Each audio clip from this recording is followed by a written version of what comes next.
What's good? What's good? It's your boy Lyrics 559 podcast. Man, I appreciate everybody who's been tuning in, man, who's been listening, who's been following, who's been sharing. And man, thank you so much from the bottom of my heart, man. I'm really excited about today's segment, man. I got somebody real special. I'm talking about real special. Yes, and he's a great homie of mine, man. Good dude. Like I told JT Campos, man, you a good dude. Nah, man, for real. So anyway, before we get into that, I had a productive weekend, man. Your boy got in the studio. My buddy Slap wrote this. He produced this dope beat, man. And I was so excited, man. I was like, yeah, all right, cool. And he goes, I sold it. I said, what? He goes, oh, man, I sold it, man. I said, then why'd you send it to me, Slap? Why did you send me the beat that I thought I was gonna get on? He's like, man, bro, this, homie, he's gonna buy it. But I got another beat for you. Ah, man, come on, bro. The other beat was fire. Woke up the next morning, wrote all my verses. Well, just 2 verses. These days, we don't even do 3 verses no more. It's just 2 verses. But it's dope. Went to the studio the same day and got her done. I got some other music done too, man, because I can't wait to release this mini album, man. Lyrics 559, Volume 1. I'm telling you, on April. Not sure when, what date yet, but it's gonna be dropping in April for sure. But make sure you get Lyrics One Life though. That's out. Make sure you get that. It's a single. And then also, man, I got to work on a dope flyer for this awesome thing that we're putting together, man, with Rooted Nutrition here in Madera. That's right, from Madera. 530 West Olive Unit, 104 Madera, California, right next to Taco Express. So Rooted Nutrition, man, they make energy drinks, protein shakes, and all that good stuff. So what we're doing is, since it's going to be Autism Awareness Month, starting April, man, for $25, you'll receive a Place for Superheroes book and a Chepe tea. So based on, man, this is dope because it's based on the book that I wrote and illustrated. We're giving back. We're giving back. Not only we're giving back, you're also giving back because that portion, that $25, man, a good amount of that a portion of that money is also being donated to an autism charity. Because of you. The book is called The Life of Chepe, A Place for Superheroes. So that's right. Chepe got his own tea for that month. A Place for Superheroes book and a Chepe tea for $25, man. You can't go wrong with that. Because online, man, I sold my book for $20. And then, man, and I think the teas go for like $9. Check it out, man. You're getting a great deal. And also, you're giving back too. Again, that money's gonna be donated to an autism charity. I'm excited. I'm so excited. So check this out, man. Hey, I can't wait. This is the homie, my buddy, dude that I've been knowing for I think maybe 3 years now. No, 4 years now. Oh man, Rolando Molina, what's up, bro? Yo, that's my name. Don't wear it out, son. How you doing, brother? I'm good, bro. I'm good. Just chill. Just got home, chilling. About to have myself a Rollerita. Oh. You know what that is. Hey, them Rolleritas are fire, bro. Bro, you already know. You already know. Yeah. Hey, Rolando, man, let people know who you are, man. Ooh, little old me, man. Man, I'm just a little bit of background, like where you from. A little background. Well, all I can say is that I'm a guy who happens to love to entertain people. I'm a regular guy that loves to be in front of the camera, act a fool, act dramatic, act comedic, act just however, whatever they pay me to act. You know what I'm saying? But I've been an actor for this August 6th will be 33 years that I've been in the acting industry, my guy. What? Congratulations, brother. Wow. Thank you. And you want to know something funny, Larry? Yeah. I bet you didn't know this, but actually, I didn't even know this until my boy Danny La Paz posted it. Mm-hmm. Today is what? What's today's date? March 13th. No, 14th. No, it's March 13th. 13th. It is March 13th, 2024. March 13th. You know what happened on March 13th, 1992? What happened?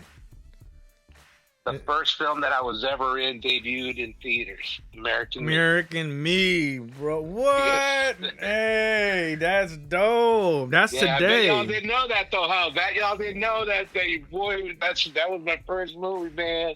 Wow, bro. That's awesome, man. 32 years ago today, the first film that I had the pleasure of being in. And you know what's so crazy? Like, I didn't even know you were on that movie, man. I remember you. A lot of people don't know. Yeah, A lot of people don't. You showed me some pictures with you and Edward James Ramos. You played a cop. Yeah, I did.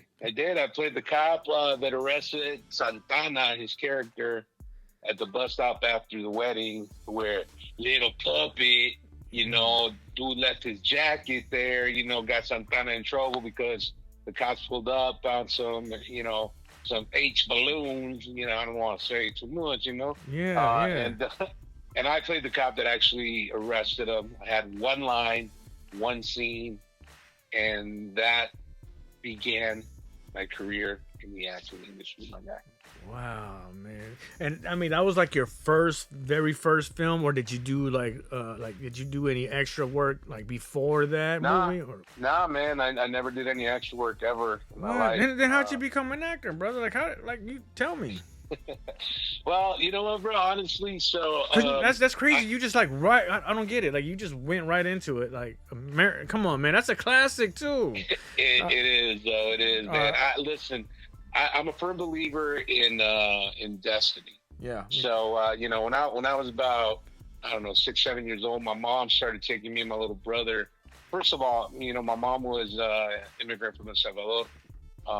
She was a single mom. Brought my brother and me to the United States, fleeing the Civil War, trying to give us a better life. And my mom's was doing the best she could, but all she could afford was to take us every Saturday to the movie, the dollar matinee movies. You feel me? Yeah. And these were movies that came out like 6 months ago, but they were in the dollar movie theater because they were old already, or considered old. But, as a kid, we didn't know any better. And we didn't care, really. Yeah. So, I saw some of the most amazing films like Jaws and Star Wars and E.T. and up in the big screen. So I grew up with the fantasy and the magic of movies, and I fell in love with films ever since I was a little boy. Right. Then when I was about 11, 12 years old, I saw a movie called Stand By Me. Yes. And this was a Rob Reiner film. Director was Rob Reiner.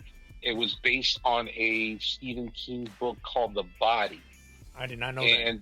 Yeah, man. It's crazy. I mean, at the time, I didn't know who Stephen King was, but as I got older, I realized, I'm like, oh, damn, that's pretty cool. Yeah. So, there was, it was 4 young actors, Will Wheaton, Corey Feldman, Jerry O'Connell, and River Phoenix. All 4 of these young 12, 13-year-old actors, that was the movie that blew them up, and they all went on to become stars, really. But River Phoenix had a scene in that film where he actually broke down and cried. And all I remember is his performance was so truthful, right? So poignant and so strong that he actually made me cry because I related to his character. I understood what he was feeling at that moment. Yeah. And when that was the first time any actor had made me cry. Wow. And when I realized how powerful that moment was, for me at least, that was the mustard seed that was planted in me that made me want to be an actor. I said to myself, that's what I want to do. I want to move people like that. I want to be able to make people feel something through performance, Yeah. And that's what really sparked my love and passion for the craft of acting. Man, you know what made me cry? Is Free Willy. I'm such a girl. I think Free Willy made everybody cry, yeah, bro. When he was all sad. I was like, oh. Hey, I mean, I hate to say this, but I don't know if it was, Willie himself that made me cry, or the horrible acting the little boy did, bro. Because that little boy, I'm sorry, bro. That little boy did not know how to act, bro. Really? He was cute, no. Yeah, he didn't convince me. I liked him. Oh, well, I guess to each their own. Yeah. Nah, man, but that's what really sparked my interest in acting, man. And so all I remember is wanting to do it from that age. I was 12, 13 years old. Yeah. And this is the reason why I believe in destiny, bro. Check this out. So when I was in junior high, 7th grade, my counselor came up to me and said, "Hey, you like to talk a lot. You're a social butterfly. I want you to be an usher for open house night when the parents come and meet all the teachers." Oh wow! I'm gonna sit you at the front door of the building, of the main building, and you're just gonna direct people where to go. I was like, all right, that's cool. Whatever. I thought I was a cool little dude, right? So I'm sitting there, and then I'm directing people where to go, and then this lady comes in, right? Right. This old Jewish lady, and she comes up to me and she says, "How you doing, sweetheart? Can you tell me where room 2B is at?" And I was like, "Yeah, just down the hall, up the stairs, and it'll be the first door to your left." "Oh, thank you so much, sweetheart. You're really cute. Have you thought about becoming an actor?" I'm like, matter of fact, I've kind of been thinking about that lately. Wow. I think you'll be perfect for commercial. You got those sweet little cheeks, you're cute. Here's my card. Have your mother give me a call. And all I remember is that she was a talent agent. Yeah. And she was a talent agent for kids. And on the card, it said the Schumacher Talent Agency. Wow. So I go home that night, man, and I tell my mom, my dad, "Hey, Mom, this lady, she thinks I can become an actor, do commercials." And so my mom ended up taking me a couple of days later. Yeah. And I walk in there, and the lady's like, "Okay, so these are called sides, and sides are pages from a script, right?" Yeah. And she said, and I go, "What do I do with them?" "Oh, just memorize the lines and just come in here and perform for me." I was all right. It was a Skippy peanut butter commercial. Oh. And I was like, yeah, exactly. What? So I was. No, wait a minute. Okay, look, no agent or nothing. This lady met you and just straight up said you should get into acting, and just like that. Just because she thought I was cute. I had really chubby cheeks, I had a cute little smile. I had curly hair. So I had an interesting look, and I think that's what it was. I just had a really interesting look. Yeah. So, and I'm a young Latin kid, and, there's not too many young Latin kids in Hollywood and all that. Yeah. At the time. Remember, this is the 80s. I'm not trying to age myself, but no, yeah. This is the 80s. So anyway, so, I start memorizing the lines. I go in there. I perform the lines for her. She's like, "Oh my God, you're a natural. You're perfect. Oh, I definitely want to represent you." Wow. And she goes out to the hallway and tells my mom, "Okay, I would love to be his agent. I'm going to need you to get pictures, headshots for him, and then I'm going to need his social security number so I can put it in file." Oh, I bet she was like, wait. No, hold on. This is the thing, though, bro. Remember what I told you? My mom was what? An immigrant. Yeah. He came from El Salvador, fleeing the Civil War. Yes. So when I got in the car and as we were leaving, I'm super stoked, bro. Mom, I can't believe, can you believe it? She wants me. No, no te puedo traer. Yeah. And that means I can't bring you back. I'm like, why? No tenemos papeles. You don't have a social security number. Oh, bro. I'm telling you, bro, I would talk about being crushed. I learned what the meaning of being crushed was at the age of 13 at that point. Yeah. And I just felt like all my dreams just, washed away. Wow. Fast forward to high school. Wow. I know that I'm in my senior year, and all of a sudden, counselors are talking to you about what are your college plans, where do you want to go, and all I knew is that I didn't want to go to college. All I knew is that I wanted to be an actor. Yeah. So, so what did I do? I didn't apply for any colleges. As soon as I graduated high school, I went to every single major studio in Hollywood, Warner Brothers, Universal, Wow. Disney, Paramount, Sony, and applied for any job. I went to HR and applied for any job they had available. Yes. And the only studio that called me back was Universal Studios for the role, for not the role, for the job of security. And I ended up accepting that job. Yeah. And I was guarding sets on the lower lot, bro. Wow. So I felt like I got my foot in the door, and I started asking questions. But the more I asked about, other actors, how do you become an actor? Well, you got to be in the union. But in order to be in the union, you have to do a commercial or a television show or a film that's union. Right. I'm like, well, that's a catch-22. Yeah, well, that's what happens, kid. And I'm like, what the? So I started losing hope, to be honest with you, Yeah. And then fast forward to July of 1991. I'm already been working there for maybe about a year, almost. And I remember this Porsche 911, cherry red with Florida license plate, drives up to the gate. The gate that I was working at the time was the production gate, so only production vehicles were allowed there. No regular vehicles. Yeah. No citizen vehicle, as we call them. Wow. So I stopped the guy, and he's got tinted windows, so I can't see who it is. So I tell him to roll down the window, and I'm about to tell him that he needs to turn around. But bro, as soon as he roll down the window, guess who it was? Edward James Olmos. Wow. Now, mind you, Edward James Olmos had been in Zoot Zoot. He was the captain in Miami Vice, which is the reason why he had a cherry red Ferrari with Florida license plates. And he had just gotten back from shooting Miami Vice. And, I'm like, holy crap, Mr. Olmos, I'm a huge fan. I loved you in Zoot Suit, and I loved you on, Miami Vice. And, I look up to you, and I want to be an actor. And, I'm hoping to follow in your footsteps. And he's like, okay, do me a favor. Call me Eddie. We'll come to Mr. Olmos. You feel like a father. I'm like, okay, Eddie. They called him Eddie.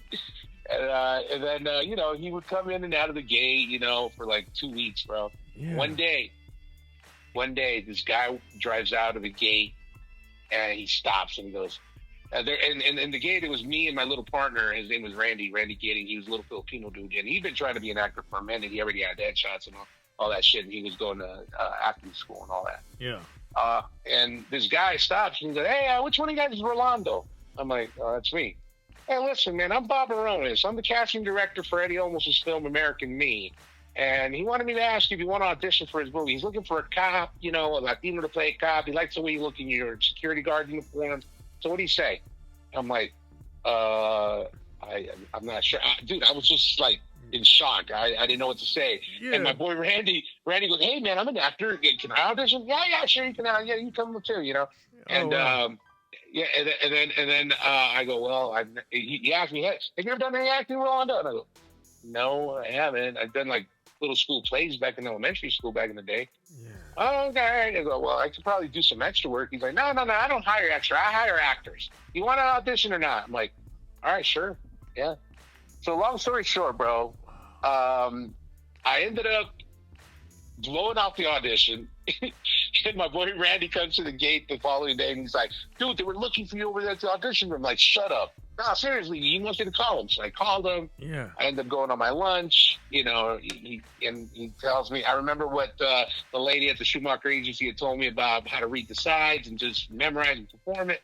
That's what I did. I pretended to be a cop. I had a couple of interactions with some dick cops in the past. Right. So I just pretended to be one of those dick cops, and that was it, bro. And next thing I know, 3 days later, man, I get a phone call.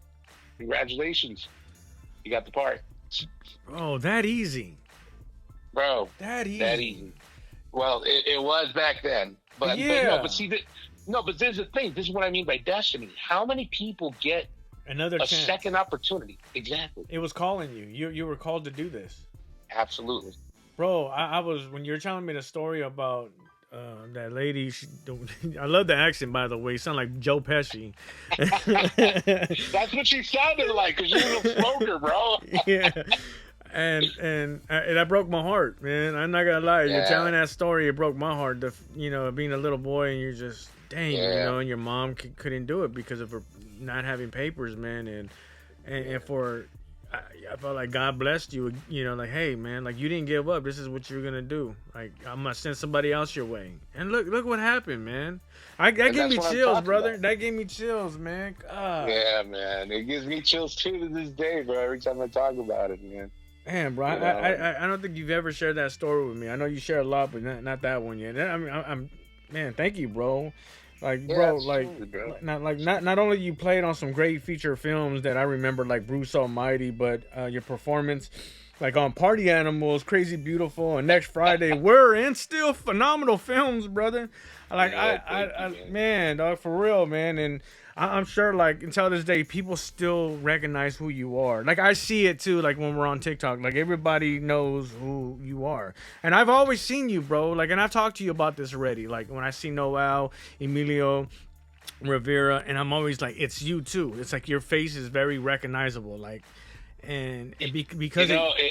It's funny, bro, because, to be honest with you, I never got in this business for the fame and fortune. Yeah.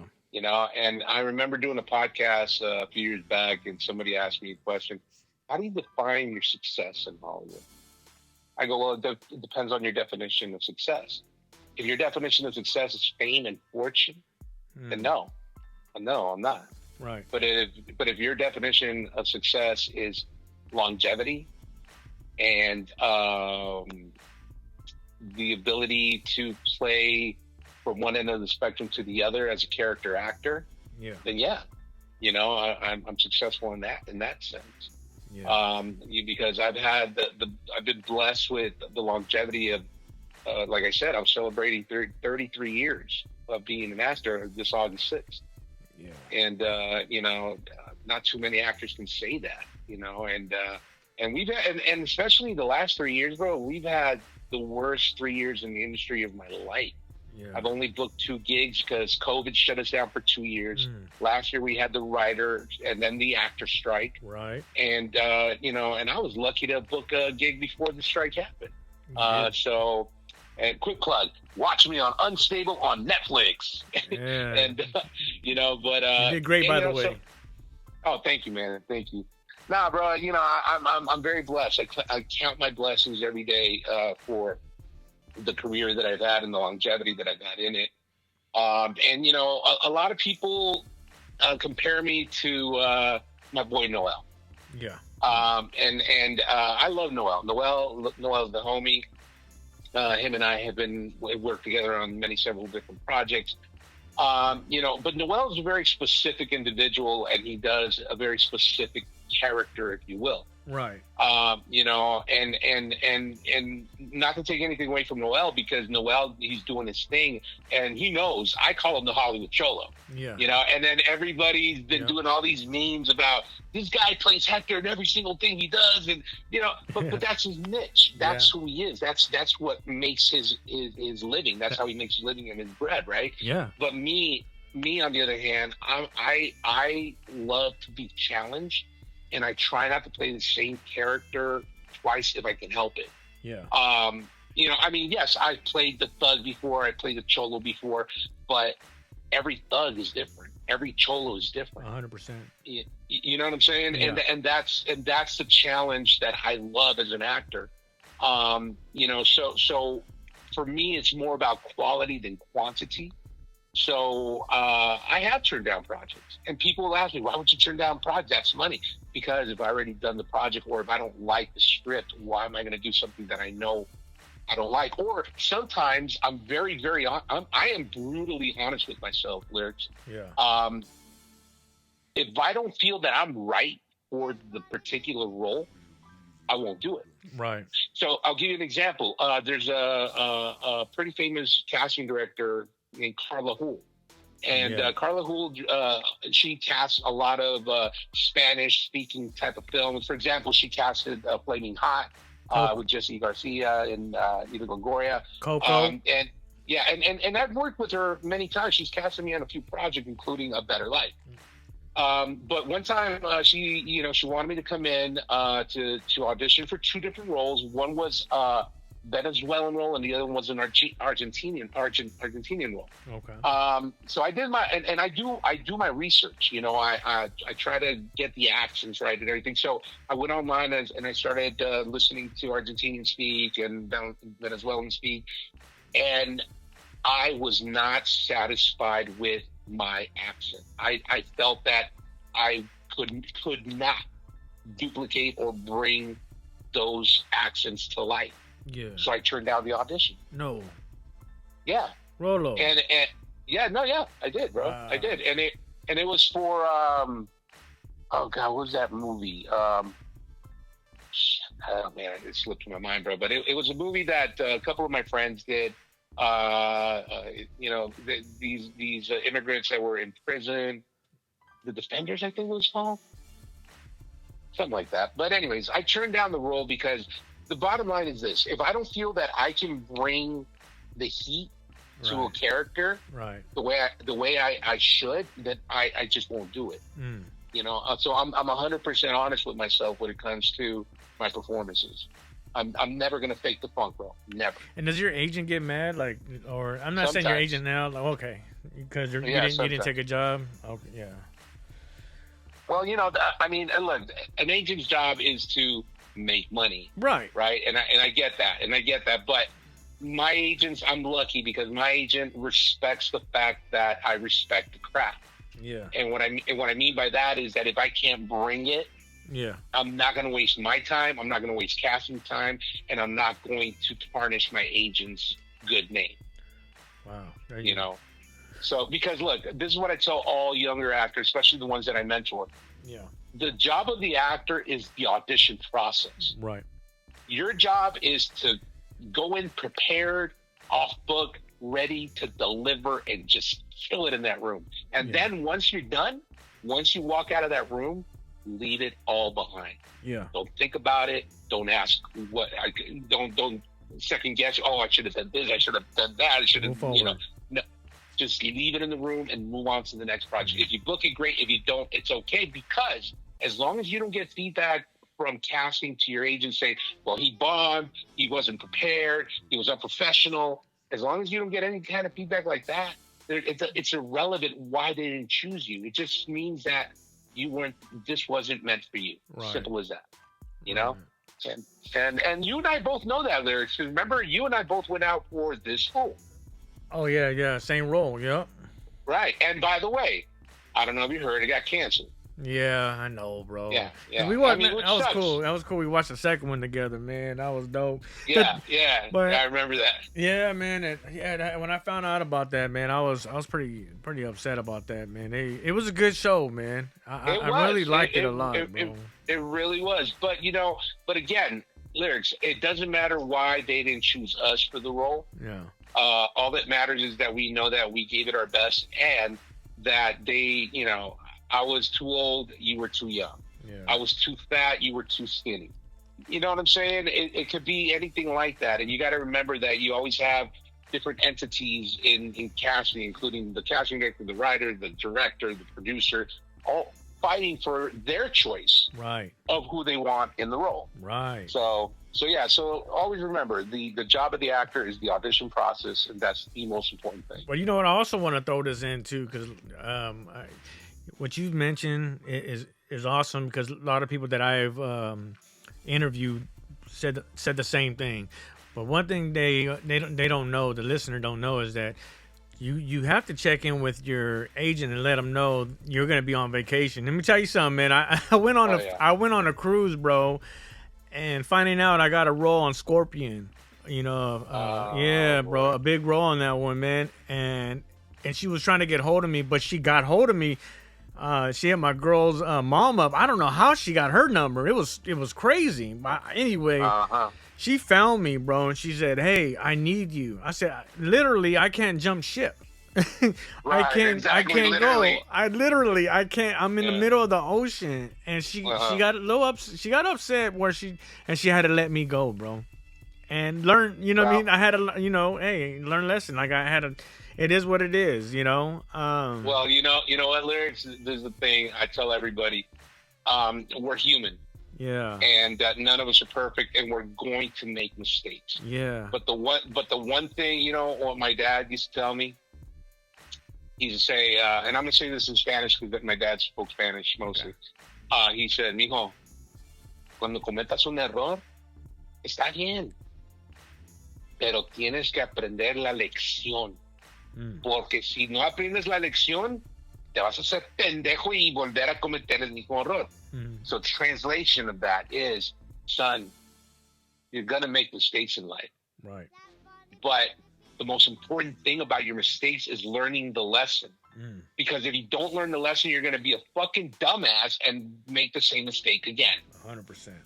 You know what I'm saying? So lesson learned, like you said, and that's called booking out. Yeah. And for those listeners that don't know what that is that literally means you got to book out with your agent when you leave town, or for example, I have a team. I have my 2 theatrical agents, I got my commercial agent, and I got my voiceover agent.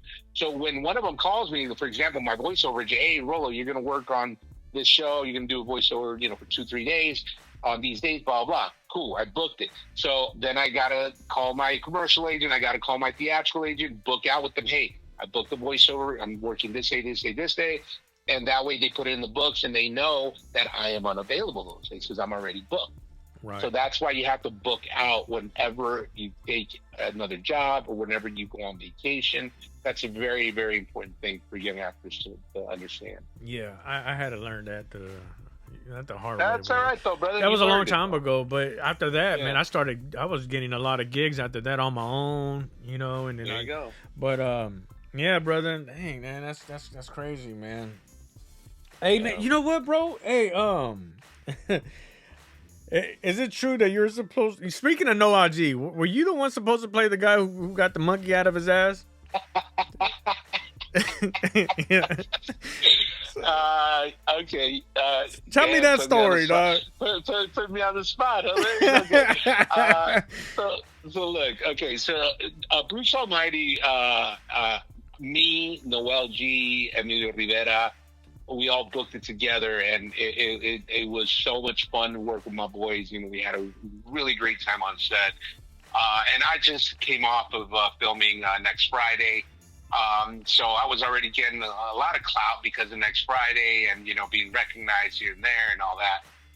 So I remember we did Bruce Almighty, and I had read the script, and we weren't sure who was going to do what. Yeah. But the director, Tom Shadyac, came up to me the day before we were to shoot we called it the monkey scene. Yeah. And he's like, "Hey, Rolando, so I'd like for you to do the monkey bit." And I thought about it for a second. I was like, Tom, I really appreciate, man, but I kind of already had my time in the limelight. Why don't you let one of the other guys have their moment? You feel me? Like, Wow. let one of the other guys, shine a little bit. He's like, "Really? You don't mind?" I go, "No, not at all, man. That's cool." And he's like, "All right."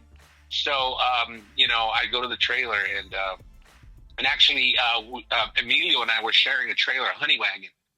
And you know how honey wagons have that little flimsy door that you get, foldable door, to divide the rooms? Well, me and Emilio, we opened that up, so we had one big room between the two of us, and we hung out and talked.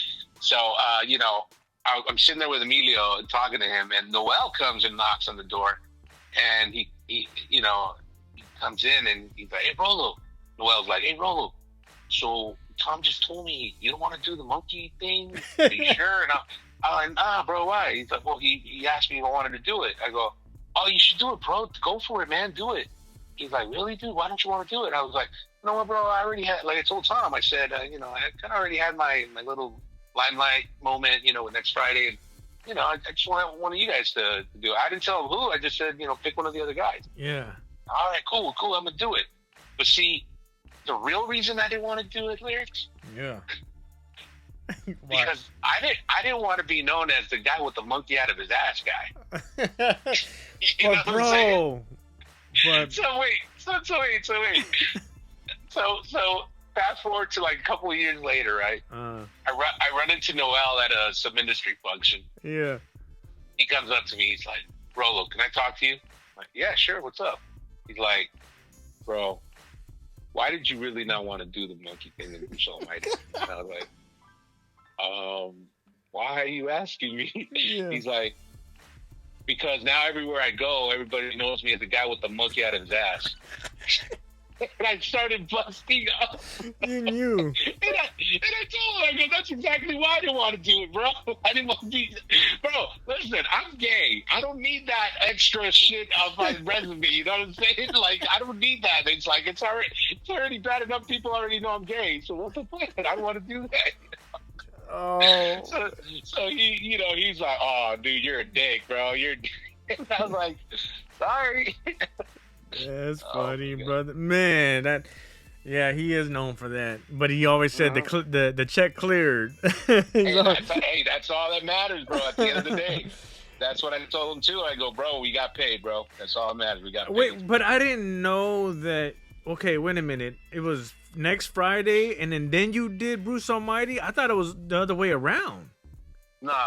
What? Bruce Almighty. I thought that Bruce Almighty. I thought that wasn't like. Wow. Okay. No, we did. Yeah, no, we did next Friday '98. Bruce Almighty, I believe, was 2001. Okay. Yeah, and because next Friday came out in 2000, but we shot it in '98. Oh wow.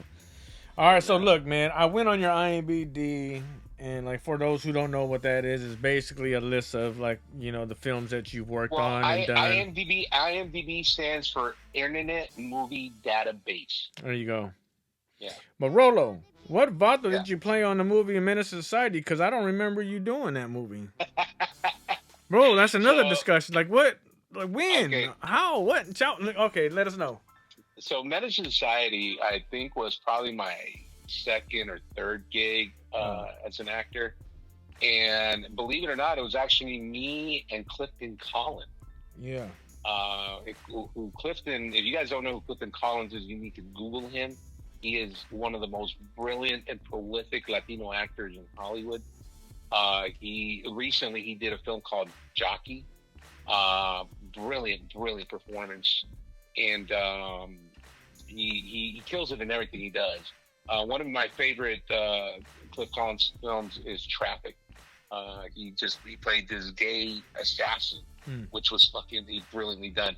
But anyways, so we had been casted to play the essays, as they call this. Right. And we only had one scene.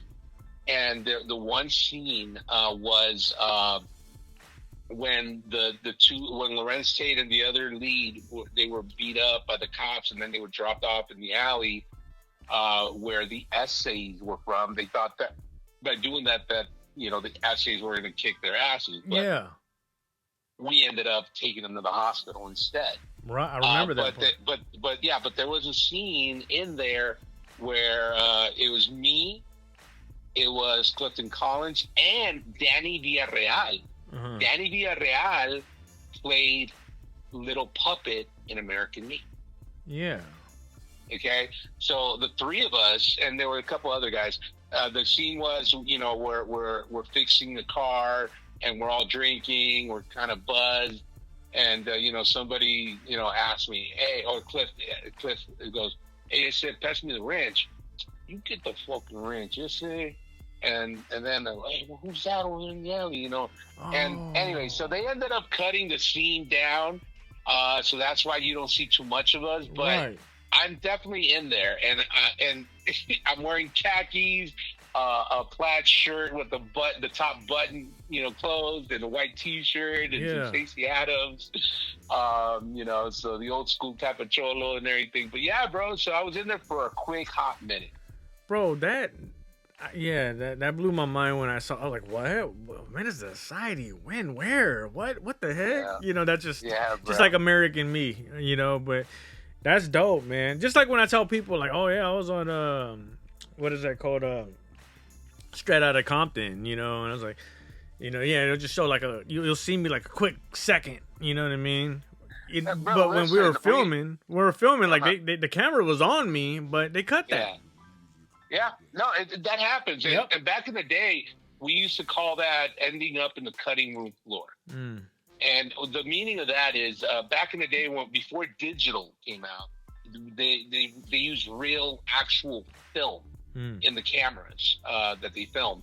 So what would happen is these huge rolls of film would be taken to the editors, and the editors would literally cut and splice the film together to make it mesh and to make it seamless, right?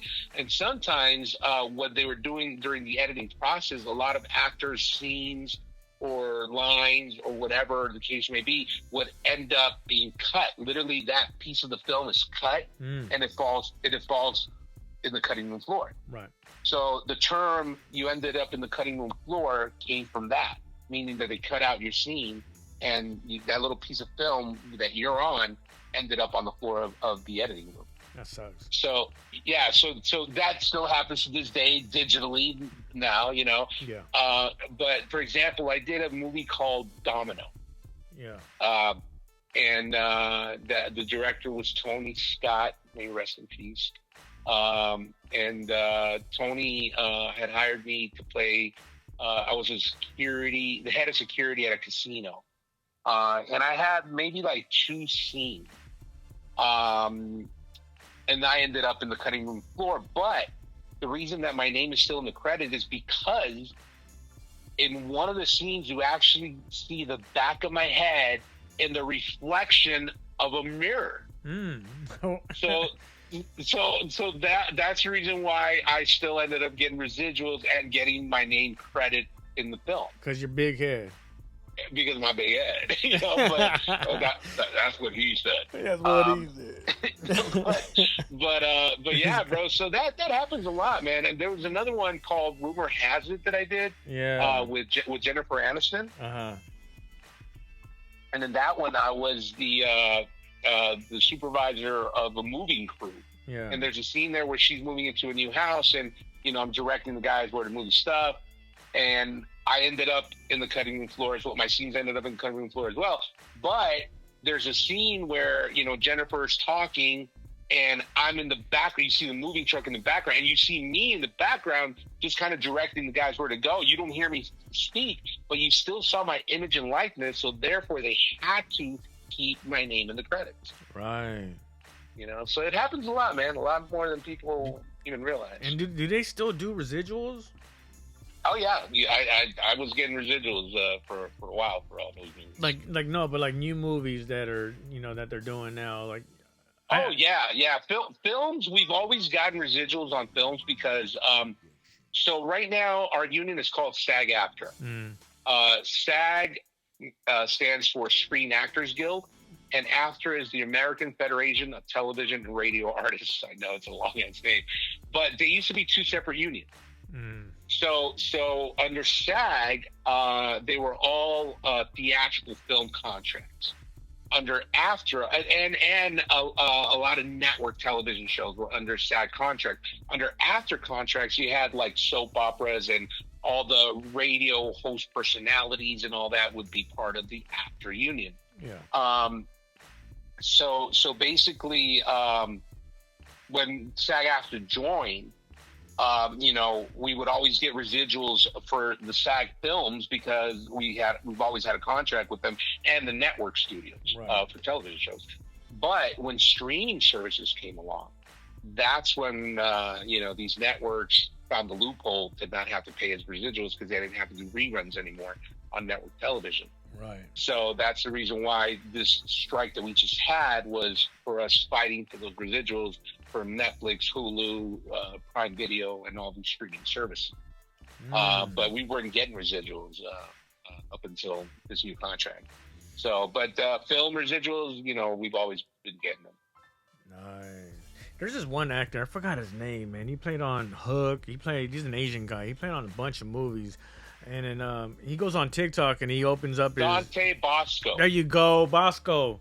And Dante Bosco. You watch his videos where he'll just pick a envelope, open it up. Let me see what I'm gonna eat today. All right, man. $7, man. It's a Taco Bell, man. You know. Yeah. It's he calls it the residual lottery. I like it. Yeah.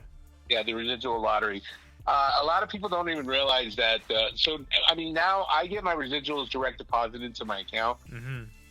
So I don't get the paper checks anymore. Right. But, but some actors still prefer to get the paper checks. But for me, direct deposit is a much faster system. Yeah.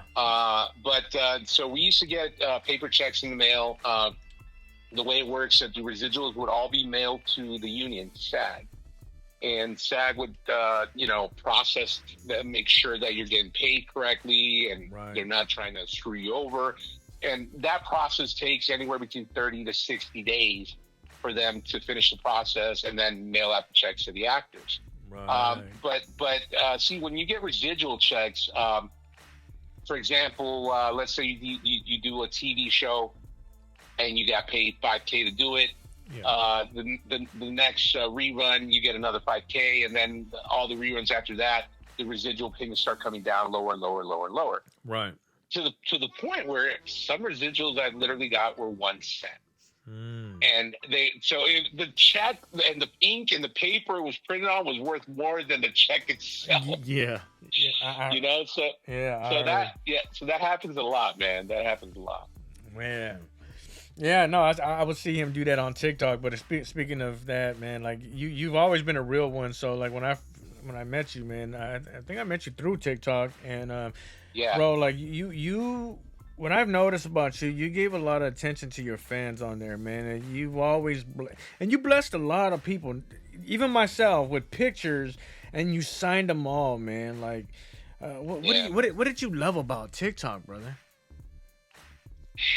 The funny thing about TikTok was that I opened up an account only because a younger actor friend of mine, Gilberto Ortiz, he told me, "Hey, Rolo, I opened up a TikTok account, man. Want you to, go check out my videos." And, so I opened up I didn't have nothing on there, no profile pic, no bio, no videos, nothing. I just had it just to watch his videos. And then I started falling down that TikTok rabbit hole of watching other people's videos and this and that and the other, right? But one day, my boy Gil, he came to my house when we were doing self-tapes, and he's like, "Rolo, I got this great TikTok trend that I want you to do." And I was like, no, dude, I'm not about that TikTok life and this and that. And he's like, no, you got to do it. You got to do it. And it was a sound of this, I think I forgot her name, but she was like a young black Disney kid star. And she did this one sound, and she's like, "Hi there, blah, blah, blah. Yes, I did that. And I got paid to do it too." And then that became a trend with a lot of younger actors where they would show a green screen of some show or film they've been on. Yes, I did that. And I got paid to do it too, blah, blah, blah, blah, So they were doing it. And so Gil did one, because Gil came out in a show called On My Block. Okay. And he played the role of Cuete, the little gangster, the little in the skinny purple guy, color. the little small skinny guy. Yeah, exactly. So anyway, so he did that trend with, that character on the show. Yeah. So he's like, "Dude, you got to do it. You got to do it with the next Friday scene." I'm like, "Oh, bro, I don't want to do that." Anyways, he kind of forced me to do it. Yeah. He set up the TikTok and everything. He did the green screen, and then he put the camera right in front of me. And you can see I have my hand on my face, and I'm kind of like, "Oh God, okay, fine." But yes, I did that, and I got paid to do it too, Yeah. And we posted it. Lyrics. I shit you not, bro. That thing went viral within 48 hours. I had like 2.5K followers. In 3 to 4 days, I had like 8K followers, and 10K, then 12, and 15, and it just started freaking blowing up, and it went viral. And then I started seeing how many people were following me, and then I just started doing kind of like thank you videos, and the people and whatnot. And then next Friday was bought by Netflix, and then HBO Max. And after that, bro, my TikTok following skyrocketed because a new generation of kids discovered the Friday franchise. Yes. And when people word of mouth started to get, "Oh, Baby Joker's on next Friday. Baby Joker's from next Friday. He's on TikTok. He's on TikTok. He's on TikTok." bro, it was crazy how it all happened. Yeah. But the love, bro, the love that my followers were showing me, the love and respect Yeah. that they were giving me, I just felt the need to give back. Yeah. And I remember one day I was cleaning out my closet, and I found these old pictures from Next Friday from an autograph. Because I used to go to lowrider car shows and sign, these Next Friday autograph pics, and I'd sell them. And I used to go with Danny La Paz when he would sell his American Misa. Yeah. And so I found them, and I told people, hey guys, does anybody want any of these? Because I'd be happy to autograph them and send them out to you. Yeah. And dude, I got so many requests. Wow. It got to the point where it got expensive, bro, because mailing the postage got expensive, bro. Yeah. So but I sent out a bunch, man, like hundreds and hundreds of free autograph pics to my followers. But it was my way of showing appreciation for all the love and admiration they were giving me and showing me on TikTok. Yeah, I'm a witness to that. I saw that. I seen how many people wanted a picture. You gave back, bro. Like, I mean, it costs money to mail, bro. To get a stamp, to get an envelope. You did that for the people, bro. And I seen your heart, man. I loved it. I love what you did, bro. Thank you, bro. Thank you. Look, man, this is the thing, like a lot of people ask me, or a lot of people tell me, the reason that they love me is because they say I'm so humble, that I communicate with my fans, that I interact with them. And I say, well, why wouldn't I? Yeah. You guys are the reason that I'm where I'm at. Yes. And I can't forget that. And the one thing my mom always told me, she said, "Mijo, never forget where you come from. Always stay humble, no matter how far you get in this industry." And those words resonate with me all the time. And then I tell people, look, the best way to describe it is this. First and foremost, I'm a human being. Yeah. Secondly, what I do for a living is that of an actor. Yeah. But what I do for a living does not define the human being that I am. Right. Because at the end of the day, I can go to set, I can work on set all day, doing a commercial, a TV show, or a film. But when I come home, I have the same worries that all y'all have. I got to make sure I have a roof over my head. I got to make sure I got my bills paid. I got to make sure I have food in the fridge. So in my head, I feel like I'm on the same level as every single other hardworking individual in this country.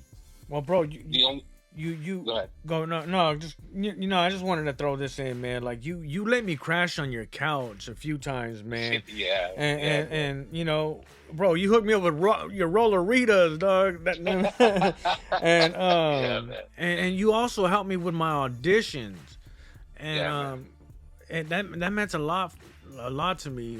And I just wanted to ask you, like, was there anybody that helped you out? That's the reason why who you are today. Like, I mean, not that anybody really helped me out, but I'll give you a perfect example, bro. Like Emilio Rivera. Mm-hmm. Y'all know him as Alvarez, El Padrino on Sons of Anarchy and Mayans. Before he was El Padrino, Emilio and I had become very close and very dear friends. Yeah. And all the success that Emilio has had in the past 15, 20 years, well deserved. Mm-hmm. But I will tell you one thing. He hasn't changed one bit. Mm. He is the same humble, loving, caring, and most down-to-earth individual that you could ever meet. The success has not gotten to his head. Yeah, he is.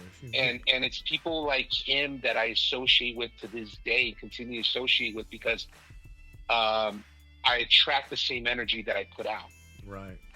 And staying humble and remembering where we come from are the kind of people that I want to stick with. And that's where I think my whole mentality has come from, because I like to stick with like-minded people. Mm-hmm. Yeah. I never liked actors that or entertainers of any kind that think they're too good or better than. anybody else simply because of their success financially, Right. or in fame. Yeah. You know, to me, that's I don't know. That's just not right. Mm-hmm. It's not right because at the end of the day, like I said, we're all human. We're all the same. Yes. We're all the same. So no. So for me, just my friends and family that have supported me over the years and continue to support me to this day. Um, those are the people that have helped me stay humble and still be who I am. And Yeah. if I help people, it's because I genuinely care for them and I genuinely want to see them succeed. Uh, Dude, like for example, whenever any of my other actor friends, we go out for the same roles and I don't book it and they book it, I am genuinely happy for them, bro. Yes. Because their success is my success. Yes. Hey, because you shared the same story. Like, man, we auditioned for this part together, and he got exactly. Those are memories, man. Those are, yeah. That's a friendly, like a friendly. I don't even want to say competition, but yeah, it's somewhat of a friendly competition, man. Bro, we're all in the same game, trying to accomplish the same goal. And the one thing that the one perspective that I want to change about Latinos in Hollywood is what we're known for, unfortunately, right, is that they compare us to crabs. Yeah. And what they mean by that is that if you put a bunch of crabs in a bucket, when one crab is trying to climb out of the bucket, another one grabs and pulls it down. And that's the definition of Latinos in Hollywood. It has been for years. Right. And I want to change that narrative. I want people to know that no, we're not all like that. At least I'm not. At least the people that I associate with, they're not. Right. They want to see me succeed as much as I want to see them succeed. Right. And instead of pulling them down, I'm pushing them out of that bucket. Yes. And that's a narrative that I want to leave behind, the legacy I want to leave behind. I believe it, brother. I believe it. Like I've told you, man. Just sitting at your crib, man, and just talking to you and just saying, I can't believe that I'm here, man. I can't believe that we're homies. I can't believe, like watching you on TV. You know what I mean? Things like that, man. And I remember what your words, what you shared with me was like, no, lyrics, man. Like a lot of people wish they could do what you're doing, and what you said really like touched me hard, man. Like it really touched me, bro. And I never thought about that because you're not the only one that told me that. And no, you're like the first one that told me that, but somebody else told me that that's also in the movie industry, and man, bro, like brought me to tears, man, to see like, wow, I am somebody, man. Like, when you're like, yeah, Absolutely. you're doing books, you're doing this, you're doing that, man. Like some people wish they could do what you're doing, man. Bro, you're Eddie Pie Hands, my boy. You got your fingers in everything, my boy. And I respect that, man. I respect the hustle, bro. I really do. Yeah. And that's the one thing that the work ethic that I have has been instilled in me by my parents. And the work hustle is the most important thing, and right. I respect others that have the same work hustle ethic. Yeah. And I that's all I can do but respect it. Yeah. Because I'm in the same boat. Right. So. Man, brother, I know everybody's probably gonna they want to know, how was it working with Ice Cube, Mike Epps, all them, man. Ice Cube to me was a legend even before I worked with him. I grew up in the 80s here in LA listening to NWA. And I remember getting the first cassette, because it was a cassette record or cassette tape that I got from NWA, and it was taboo to even be listening to all these curse words in music, Yeah. And I remember sneaking into my room and putting the tape in my tape deck in really low volume so my mom and my dad wouldn't hear it, Yeah. And so for me, when I heard that I was going to get to work with this iconic West Coast legend, Yeah. It was such an honor for me, man. It was a dream come true, Yeah. Mike Epps was barely beginning his career, and I have to say that next Friday is with Catapult, into stardom and to the position that he's in now. Mm-hmm. And he admits it too. He's always giving credit to Cube for that, you know? Yeah. So watching the brilliance of Mike Epps and, you know, doing his improvisation on set, it was such an honor to be able to see that that star being born, you know? Yeah. And then with Cube, you know, so many wonderful moments on set. I remember, you know, he had his birthday on set. His birthday is June 15th. And I didn't know that when I got on set that day. You know, that was the buzz throughout the set. Hey, it's Cube's birthday, it's Cube's birthday, it's Cube's birthday. Mm-hmm. So, you know, I remember I was on my way to the sound stage in Glendale for my trailer to go shoot the scene where Pops knocks me out with the 2x4. Mm-hmm. John Witherspoon, may he rest in peace. And I saw Cube hanging out with his boys by his trailer, and I walked up, Cube, hey bro, happy birthday, man! I heard it was your birthday, and I dabbed him, you know. And he's like, yo, thank you, man. He's like, yo, there's some tequila and Rolling Rock in the trailer, man. You're more than welcome to. I'm like, oh, I'm sorry, Cube, but I got to go on set. You know, he's like, yo, if I say you can have a shot of tequila, you can have a shot of tequila. Oh. I was like, oh, fucking bad. You know what I'm saying? So you know me and tequila, my boy. Yeah. So little known fact, bro, that scene, I had 2 shots of tequila and I was feeling good. You know what I'm saying? Yeah. So, yeah, bro. So, you know, but it was truly one of the most honorable moments that I've had in my career to actually work with Cube. And, you know, he's let me tell you something. There's a reason why he calls himself Ice Cube. Yeah. And that's because he's cool as an ice cube. That's always has been, always will be. That's right. That's right. Sure. Brother, man, I appreciate you, man. And I'm just blessed to have you as my homie. Anytime, brother. You already know, bro. Thank you again for jumping on my podcast, man. It means a lot to me. It's been my pleasure. Where can everybody follow you? Well, you know, I mean, well, as long as Congress doesn't ban TikTok anytime soon, you can follow me on TikTok, Rolando Molina 91.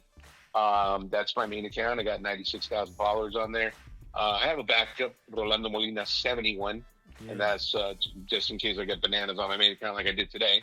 But I also got Instagram. That's Real Rolando Molina, REAL Rolando Molina. And that's pretty much it, man. Those are the only 2 platforms I'm really on right now. I mean, I have a Twitter, but I don't really do anything on there.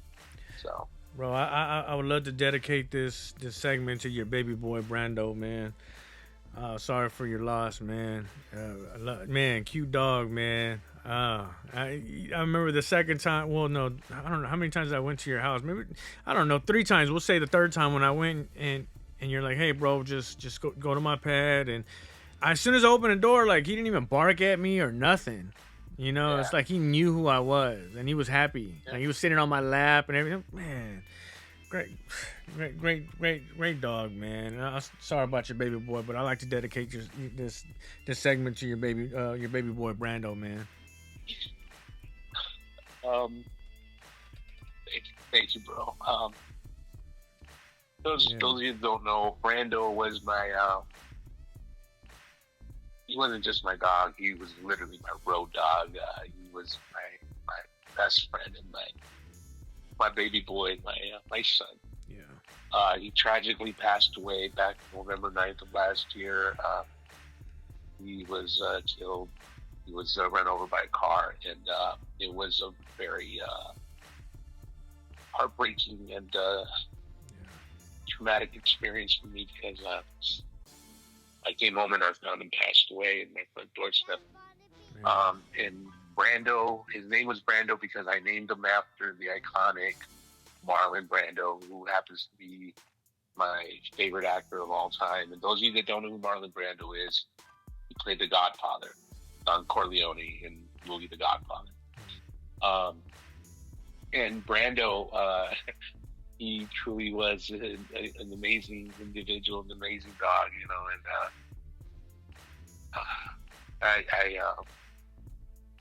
I miss him every day. So Lyrics, thank you, man. That really means a lot to me, bro. And sorry, I'm getting emotional, but That's all good, man. You're my it's brother, just, man. yeah, man. And he loved you, bro. I mean, Brando. One thing about him, the one thing that him and I shared was that we knew how to read people. We knew good people from bad people. We knew positive people from negative people. And if he liked you, it's because you were a good person. You were a positive person. He didn't like you, it's because he knew you had bad juju, bro. You had bad energy. Do you take your dogs at? I mean, that's a good one. Like, when you know that Brando don't like somebody, do you stay away from that person after that? Absolutely. Really? Absolutely, bro. Wow. Because I never asked that Brando, question. Brando was my he would look at me like, nah, you know what, Daddy, no. I love it. Fuck this fool. Yes.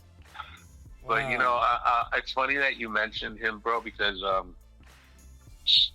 had a dream last night, bro. Yeah. It's almost like Brando spoke to me. Yeah. And my dream was basically there were these two pit bulls that were running in my front on the street in front of my house, and